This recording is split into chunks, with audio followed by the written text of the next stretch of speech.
محمد کیست که عالم همه دیوانه اوست؟ محمد کیست که عالم همه دیوانه اوست؟ او چه شمعیست که عالم همه پروانه اوست؟ محمد صلی الله علیه و سلم. ما از تو میخواهیم خدایا از تو حبی مصطفی. اللهم صل على سيدنا ونبينا وحبيبنا وشفينا محمد المصطفى صلى الله عليه وآله وسلم.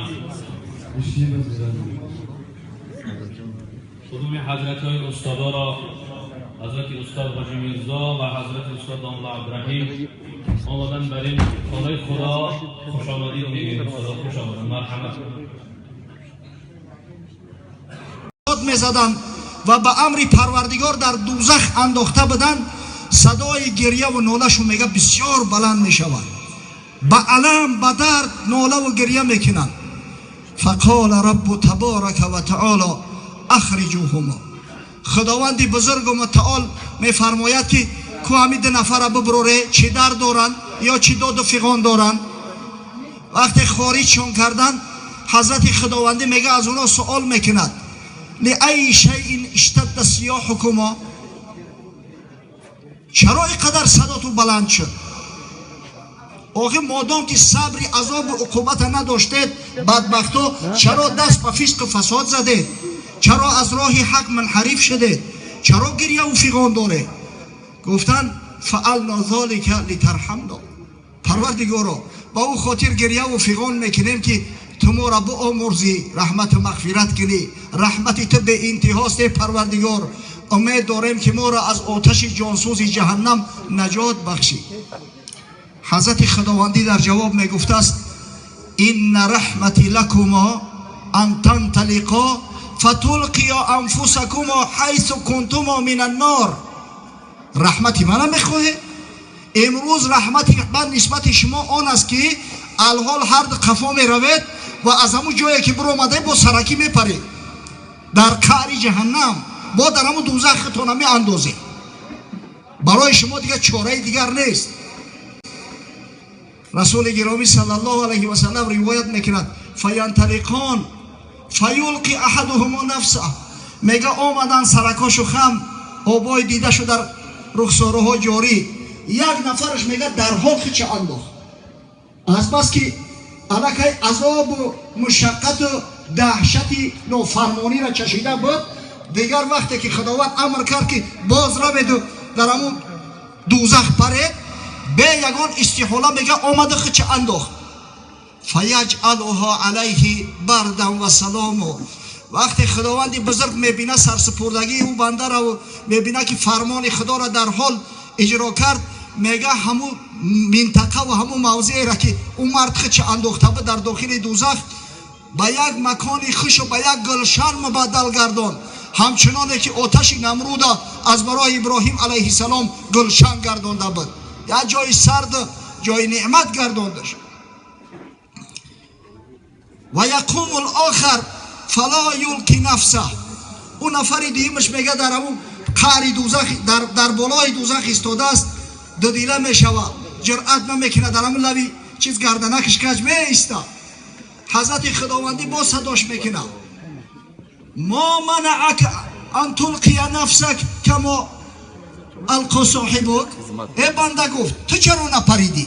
آخه من شما را فرمان دادم لارجو الله تعیدنی فیها بعد ما اخرجتنی. پروردگارا من امید میکشم که بعد اون که از دوزخ بیرونم کردی دیگه بر نگردونیم، همه خیل گناه ما ببخشید. حضرت پروردگار میگفت است لک رجاؤک، مادام که امیدت همین باشه از پروردگار پس به امیدت رسیدی، من ترا از آتش جهنم نجات دادم. فیدخلان الجنة برحمت الله تعالی. و هر رفیقی که در دوزخ میسوختن هر دش میگه به امر پروردگار وارد جنت کرده شدن. سبحان الله. آخی وقت این صفت پروردگار در نزد ما و شما میگویند از زبان پاک رسول الله صلی الله علیه و سلم میشنویم، چگونه شیفته و شیدای الله ذوالجلال نشویم. چی جای مؤمنان به خدا قسم همین مشرکان به طریق باید شاید اگر الله شناسن همش ایمان میارن، همش رو به اسلام میکنن. خدا رحمت کنه شیخ عطار نیشاپوری را قصه میکند. غازی از کافر بس سرفراز خواست مهلت تا که بگذارد نماز. میگه جنگی تن به تن میرفت بین یک مسلمان و یک کافر، هر دو پهلوان. جنگای پیش به تفنگ نبود، جنگای پیش به شمشیر سینام بود. اگر به شرطی که دو رقیبی هم تنگ ور میخوردن کار به درجه میرسید که چند شبانه روز جنگ شو دوام میکرد. یک روز تا بیگاه جنگ میکردن با میگفتن که صحبت باقی با پگه دوام میدیم. چنبه شد غازی نماز خیش کرد، باز آمد جنگ هر دم بیش کرد. مسلمان رفت نماز خواند. این برای ما و شما درس عبرت است برادرها. هر چی را بهانه کرده نماز خدا را قضا میکنیم. مردک در حین جنگ جانش در کف دست، نماز در وقتش ادا میکنه. نماز میگه وقتی غازی خواند آمد باز الله اکبر گفته جنگ دوام داد. بعد کافر را نماز زان خیش مهر خواست او نیز بیرون شد زی پیش.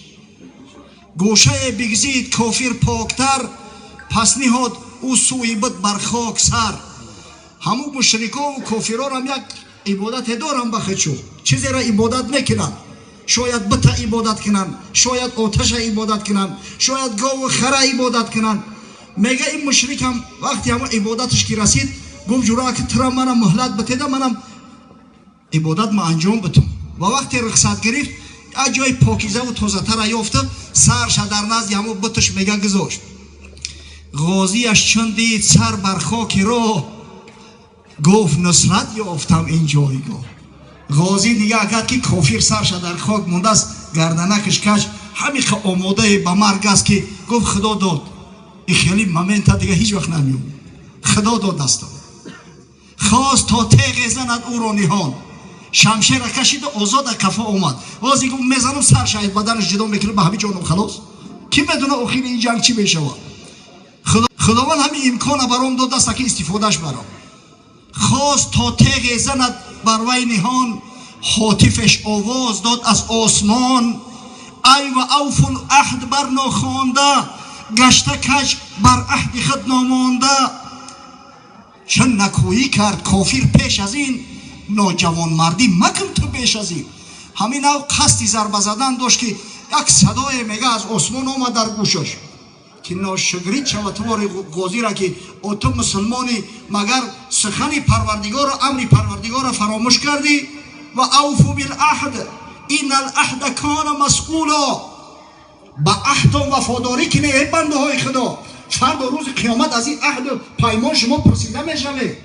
او وقتی که یک کافر جوان مردی کرد در قولش استوار ایستاد، تو چرا نامردی میکنی؟ ناجوان مردی مکن تو بیش از این.